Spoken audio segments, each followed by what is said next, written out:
Dice en Amós 3:3, ¿andan dos hombres juntos si no se han puesto de acuerdo? Lo vuelvo a leer. ¿Andan dos hombres juntos si no se han puesto de acuerdo? ¿Han intentado alguna vez ponerse de acuerdo con alguna persona? ¿Verdad que no siempre se consigue, verdad? Pero si intentamos, por ejemplo, ir de aquí a Santa Cruz y yo digo, bueno, pues yo me tengo que poner de acuerdo contigo, pero si no nos ponemos de acuerdo, pues terminará uno en Santa Cruz y el otro posiblemente en Teno. Pero no es de ese tipo de acuerdo lo que les voy a hablar hoy. En agosto de 1997, me acuerdo que fue un campamento de verano, una noche, yo tuve un encuentro real con Dios. Y en el mismo instante mi vida cambió por completo. Me acuerdo que estuve allí llorando toda la noche y yo me levanté con una alegría, parecía otra persona. Y con el tiempo supe que lo que me había pasado era que yo había nacido de nuevo, como Jesús enseña en la Biblia cuando Nicodemo fue a preguntarle qué hay que hacer y Jesús le dijo, hay que nacer de nuevo. Y comencé mi caminar con Dios y todo era nuevo para mí, todo era maravilloso, pero resulta que lo que me estaba sucediendo en mi espíritu no era, digamos, muy coherente con mi forma de pensar, porque yo sí sentía que dentro de mí había cambiado algo, pero ahí estaba todavía mi cabecita, mi mente, estaban mis emociones, había muchas cosas que no eran muy coherentes con mi nuevo nacimiento. Y muchas cosas las hacía por obediencia a Dios, porque quería agradarle, pero no porque las entendía. Y otras simplemente las hacía o no porque me parecía bien y ya está. Yo decía, bueno, yo creo que esto está así y esto es bueno y lo hago así o asá. Y esto en principio, cuando empezamos nuestro andar con Dios, podemos decir que es normal que suceda. Es como un bebé recién nacido. La verdad que si se fijan, cuando un bebé recién nacido, ¿qué sucede? Si la madre se lo coloca en el pecho, ¿qué empieza a suceder? ¿Que empieza qué? A tomar leche, a comer, sin que nadie les enseñe, nadie le presentó a la madre, mira, te presento, esta es tu mamá, esta es la que te tocó, lo siento. No le dice, mira, coloca la boca allí y te dejas ahí. No, nadie les dice, sino que ellos nacen ya con ese instinto, ¿verdad? Pero hay que colocarles pañales, porque resulta que recién nacido, si se hace popó, no sabe ir al baño. Y mucho menos hablar para decir, mira que me estoy haciendo pipí, tengo que ir. No, ¿verdad? El bebé nace con lo imprescindible para la sobrevivencia. Ellos que hacen comer y dormir. Y así también pasa con nuestra vida espiritual. Y así como ese bebé recién nacido, los papás les van enseñando conforme va creciendo, pues las cosas cotidianas, pues el comer, coger la cuchara y los cubiertos con la mano, a vestirse, a caminar hasta que llegue a una edad adulta. Ese proceso sucede igual con nosotros en la vida espiritual. Somos bebés espirituales, entonces cuando nacemos de nuevo no entendemos nada, pero Dios nos da lo imprescindible para sobrevivir. Y lleva ese proceso. Y tenemos, por supuesto, el mejor papá del mundo, que nos enseña y también nos corrige, como hace un par de semanas habló el pastor, con su amor inconfundible, porque tenemos un Dios bueno. Y para que este nuevo caminar con Dios tenga éxito, es imprescindible que nuestra alma, cuerpo y espíritu tengan coherencia entre sí. Si buscamos coherencia en la Real Academia Española, lo define así. 1, conexión, relación, unión de unas cosas con otras. Y también actitud lógica y consecuente con los principios que profesan. Y como les decía, ese encuentro real que tuve con Dios, mi nuevo nacimiento, conforme iba leyendo la palabra, iba escuchando pues las predicaciones en la iglesia donde yo me congregaba, mi mente pues iba entendiendo lo que me estaba pasando. Porque decía, no sé lo que me está pasando, empiezo a sentir cosas raras y lo que me gustaba antes deja de gustarme. Y evidentemente en mi alma había muchas cosas que tendrían que ser cambiadas, pero Como decía, no había mucha coherencia entre una cosa y la otra. La cuestión es que conforme iba creciendo y madurando en mí misma, mi espíritu, mi forma de hablar, mi forma de pensar o de actuar, cada vez era más coherente. Mi cuerpo, alma y espíritu estaban conectados entre sí. Pero por desgracia no siempre fue así. Cuando a Jesús le preguntaban cuál es el mandamiento más importante de todos, ¿cuántos se lo saben? Vamos a leerlo en Marcos 12, del 30 al 31. Dice, y amarás al Señor tu Dios como te da la gana. No, con todo tu corazón, con toda tu alma, con toda tu mente y con toda tu fuerza. Y el segundo es este, amarás a tu prójimo como a ti mismo. No hay otro mandamiento mayor que esto.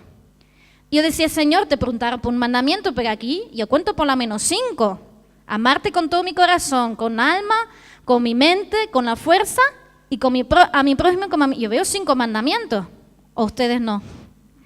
Pero él habla, no hay otro mandamiento en singular mayor que esto, porque todos tienen que estar conectados en una sola cosa. Porque dice la palabra que Dios es amor. Y si se supone que yo tenga a Dios en mí, ¿qué sucede? Que todas esas cosas se tienen que dar. Y resulta que cuando nacemos de nuevo, la mayor labor del Espíritu Santo es ayudarnos a cumplir este mandamiento. Amar a Dios con todo tu corazón, con toda tu alma, con toda tu mente y toda tu fuerza. Porque tiene que haber coherencia, tiene que haber conexión entre mis pensamientos, mis sentimientos, mis acciones, mi forma de hablar, porque si no, de lo contrario, estamos desobedeciendo el mandamiento de Dios. Y desobediencia a Dios es igual a pecado. Y comprendo que al principio quizás nos cueste o que no entendemos muchas cosas. Como decían, los recién nacidos no saben nada, pero sobreviven. Pero lo que no podemos hacer es seguir años y años de vida cristiana sin haber una transformación real en mi vida, en todas las áreas de mi vida. Porque si es así, es que no estamos andando con Dios. Porque yo decía, el Espíritu Santo está allí para ayudarnos. Y conforme voy creciendo, conforme voy madurando y aprendiendo más de Él, más me va a exigir, más me va enseñando para que todo tenga conexión. Y el ejemplo, y lo vemos en la vida de los discípulos. ¿Cuánto tiempo estuvieron los discípulos con Jesús? 3 años y medio, ¿verdad? ¿Y qué pasó? Aprendieron directamente del mejor maestro, tuvieron el mejor pastor.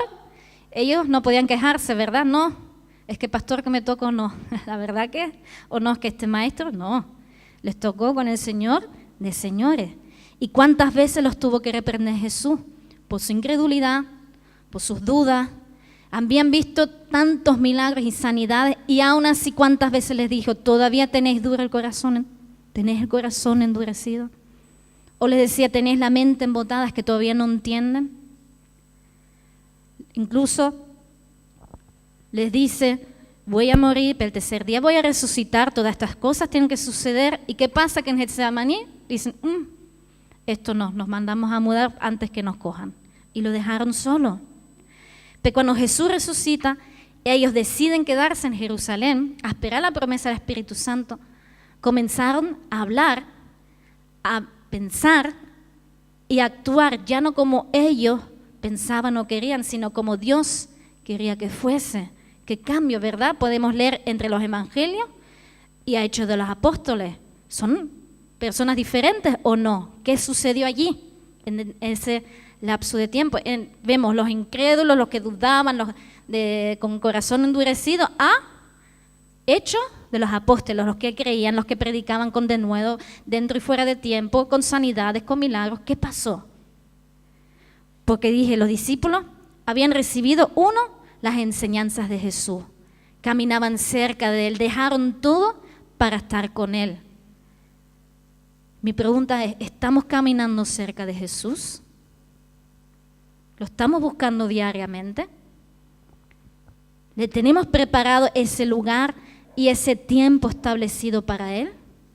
Porque si no, camino cerca del Maestro, no puedo aprender, tengo que estar cerca del Espíritu Santo.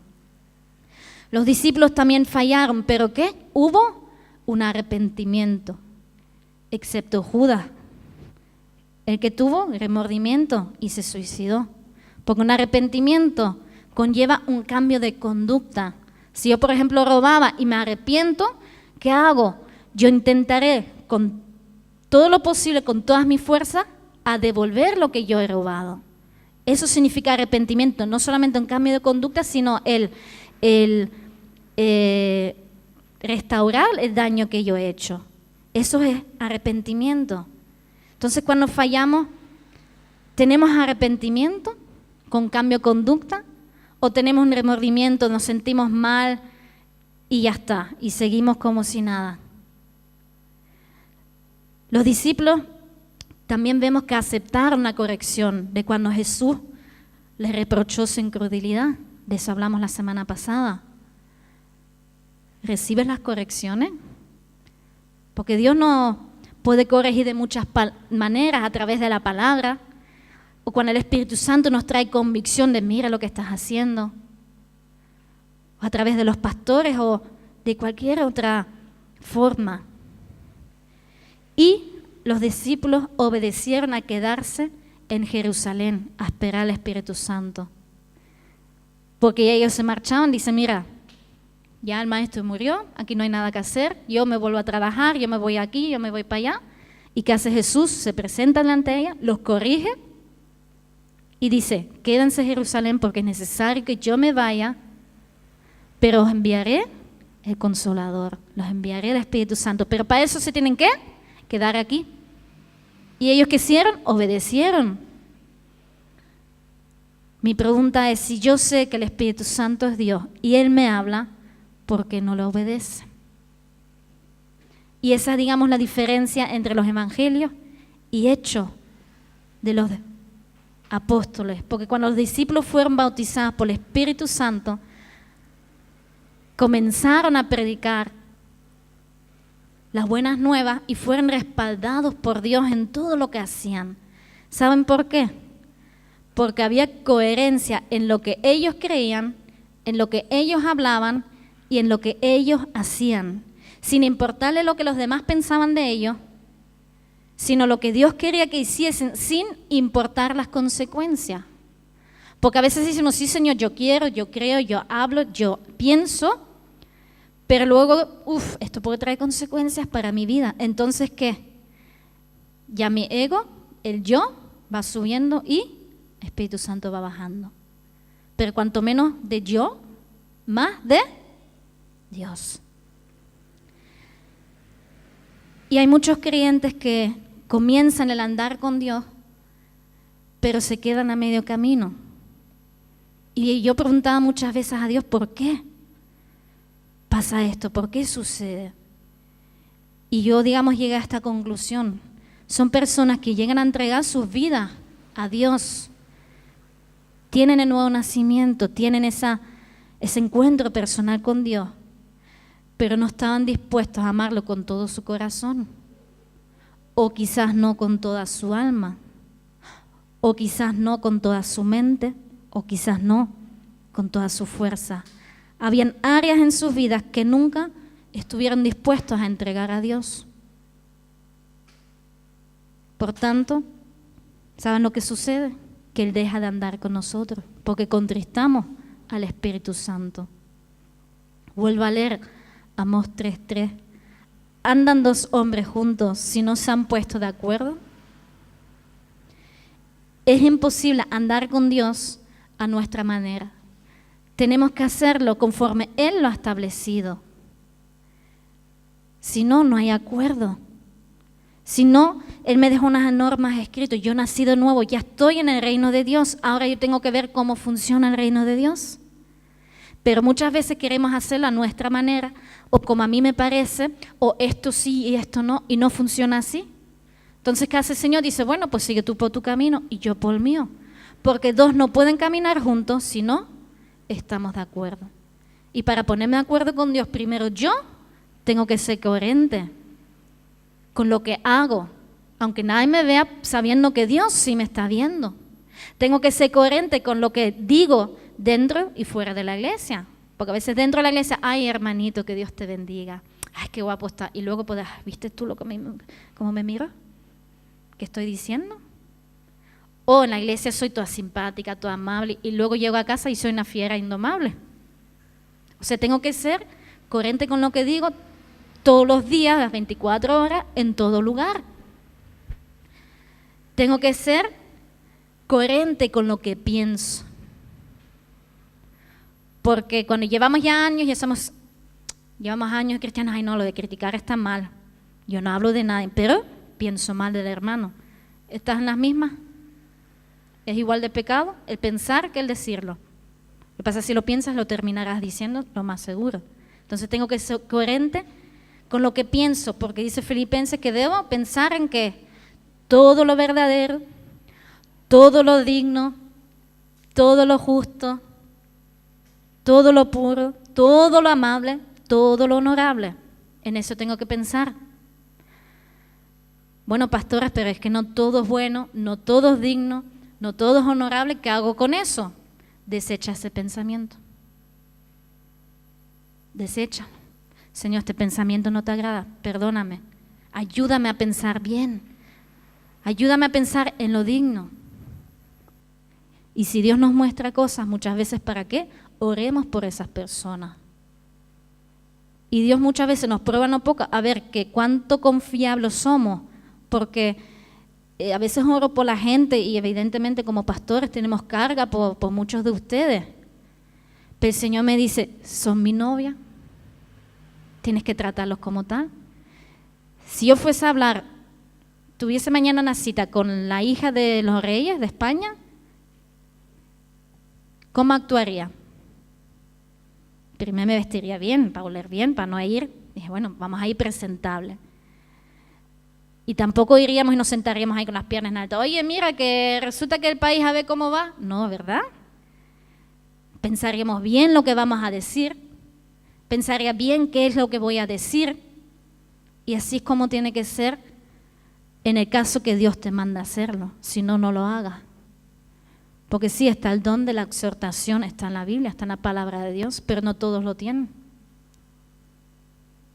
Entonces, tenemos que tener esa actitud. ¿Quieres andar con Dios? Tenemos que ser coherentes con lo que decimos, pensamos y hacemos. Y lo bueno es que una cosa te lleva a la otra. Porque si me alimento bien, espinacas, no. Me alimento bien espiritualmente en oración con la palabra y pienso correctamente, de eso se va a alimentar mi corazón. Porque dice, sobre toda cosa guardada, guarda tu corazón. Entonces, al pensar bien de otra persona, ¿qué estoy haciendo? Guardando mi corazón. Y si mi corazón está bien alimentado, conforme es mi corazón, va a hablar mi boca. Por eso Jesús habló de un solo mandamiento. Yo no puedo servirle con todo mi corazón, con toda mi fuerza, y luego tener un corazón podrido. Porque eso es una verdad a medias. No puede ser. Él dice, amarás a Dios con todo tu corazón, con toda tu alma, con toda tu fuerza y toda tu mente. Entonces tengo que entregar todo a Dios. Señor, ¿qué no te agrada? ¿Cómo no te estoy amando? Porque cuando cumplo el primer mandamiento, el segundo se da solito. Amar al prójimo como a ti mismo. Pero es que si no amo a Dios, no puedo decir que amo al prójimo. Y viceversa tampoco. No puedo decir yo amo al prójimo si no amo a Dios. Es un solo mandamiento. Amar a Dios con toda la fuerza, mente, alma, corazón. Y al prójimo, como a ti mismo. Entonces vamos a ponernos en pie.